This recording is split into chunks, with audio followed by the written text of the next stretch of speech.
The tabletop RPG of Rifts is an amazingly expansive system with a truly large amount of books. Even more so, it's, at least mostly, compatible with the other content from the Palladium books like Heroes Unlimited, Dead Rain, Palladium Fantasy, etc. At one point in my life, I think I actually owned more books for Rifts than any other RPG, except maybe 2nd edition D&D. Now, the Palladium system is too diverse with the way the mechanics go and the settings to just do a review on the Palladium system in general, so I'm going to have to focus on just one aspect in one video. So I decided to pick Rifts, since it's kind of the big choice when it comes to this system. There's also one thing I have to note. The Rifts Ultimate Edition did try to take that existing content and organize it a little bit better than the original books did, including the Grey Book, so I will take that into account, although the review will still be on the system as a whole. I don't actually know ahead of time how I'm going to rate this. I'm just going to go through the content and try to think as critically about the aspects of it as I go through each category.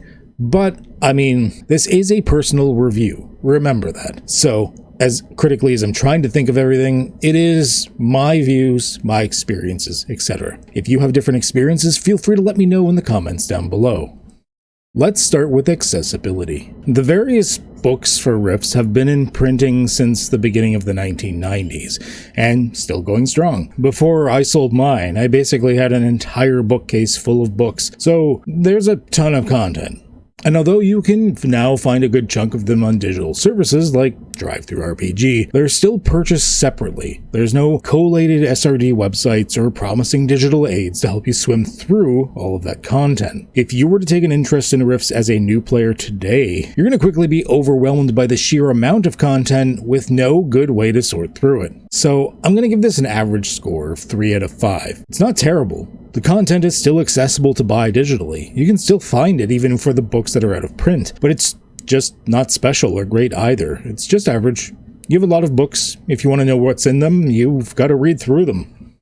Customization. Rifts is not a universal RPG, not as you would normally refer to it. It does technically have a setting, but that setting is everything. You can have giant mechs battling demons while traversing space, or an interdimensional wizard fighting against robotic forces of a technically advanced xenophobic totalitarian empire, psychic Roswellian aliens with drinking habits that can be found alongside massively powerful ancient masters of a returned Atlantis. And that's all just the basic stuff in Rifts. You take into account its compatibility with other Palladium materials, albeit with a little bit of tinkering, and your game of Rifts is whatever you want it to be. That's one of the reasons I adore the settings for Rifts. It gives me much of the same feeling as Numenera for the Cypher system from Monty Cook Games. It's technically its own setting, but with such a freedom to make it how you want. I've played in Rifts games where we were all just normal people trying to survive in a world of mega gods and aliens in a shattered post-apocalyptic strangeness. And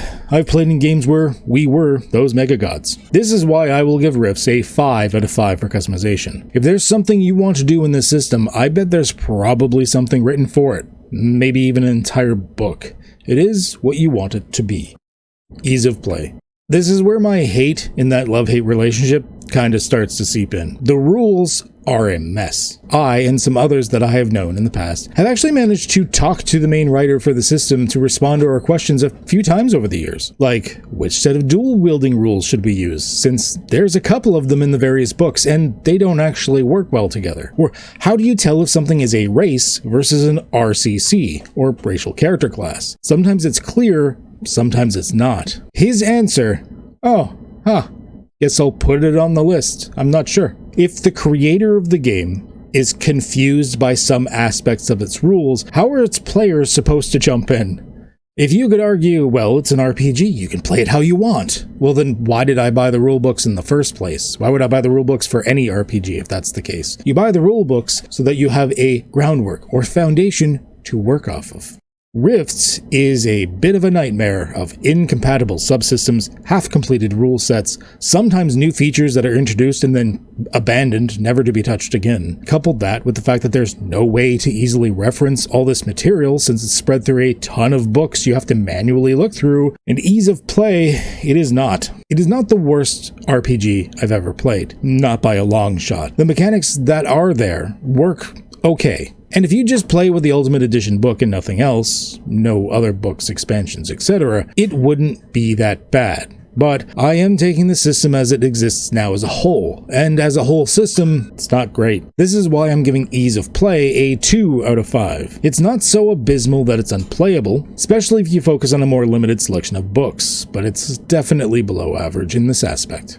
Theme support. When looking at this review, this section almost stumped me. Rifts does have a setting, but the setting is anything that could exist in the multiverse of possibilities. That's kind of a big theme. So I was tempted to not count this section, like I would with a universal system. But I think Rifts, with its expansive collection of books, does have a theme, or rather, a bunch of themes. Like the patchwork quilt that Rifts Earth is, the game itself is a bunch of small micro themes patched together. Now, normally you think, oh, this is kind of a bad idea, isn't it? I mean, if this were a video game, this would probably be terrible design. But I actually like it. It's like how the countries in Pathfinder's Golarion works, or how the campaign settings in Dungeons & Dragons are supposed to work if it wasn't for Wizards of the Coast releasing half-hearted content just to print money. When you look at Rift's world books, there are usually a multitude of options related to that area. Classes, races, etc. It's not the best system I've seen. Not even close. But it's not half bad either. I'm very torn on this one because this is a mess to wade through. It's not entirely meh and average, but it's not always supporting those micro themes as well as it could. So I'm going to do something unusual and do a half point. I'm giving this a 3.5 out of 5. Organization. Here's the other bit that Rifts has failed me. Probably the biggest bit that Rifts has failed me. It was helped a little bit with the ultimate edition of the book, but only if you take that book by itself and not the bulk of the system. The rules in general are scattered through various books with no easy reference. Even in a singular book, rules are often scattered and intermixed with lore, art, and other parts. Organization has never been a strong suit of this system. In fact, quite the opposite. This, of course, directly impacts the other parts like accessibility and ease of play. If you're looking for a system where everything is well laid out, easy to find, easy on the eyes, and well presented both aesthetically and mechanically for the information, Rifts is not what you're looking for. Everything is all just mixed up and jumbled. So I give Organization a 1.5 out of 5. Uniqueness. This one's actually pretty easy for me. The first Rifts came out in 1990, and frankly, there wasn't anything like this in the RPG space for quite a while. Even now, there are tons of unique concepts and aspects of the RPG you just wouldn't find elsewhere. From mechanics to lore, Rifts has a unique feel about it that's never gone away. So I'm going to give Rifts a 5 out of 5 for uniqueness, because it has a style and lore all its own with some pretty unique stuff in there. Conclusion. Tallying it all up and rounding it off, we get a 3 out of 5. Which, I'll be honest, I wasn't sure I was actually going to give it this much. As much as I like the lore in the world, I've never been a big fan of the actual mechanics. The world is interesting and unique, but the books are a mess, and it's quite apparent the system's just kind of been slapped together over the years. So, there we have it. These are the scores for everything that I've tallied up together. 3 out of 5. Not too bad. It's got some really unique aspects to it, but mechanically, the system is a bit of a mess. Whether you like it or hate it, comment down below. I want to know if you've played Rifts and what sort of feedback you have on this situation. Do you agree with what I said, or do you disagree with what I said? Let me know in the comments down below. And as always, stay healthy, stay safe, and have a good one, eh?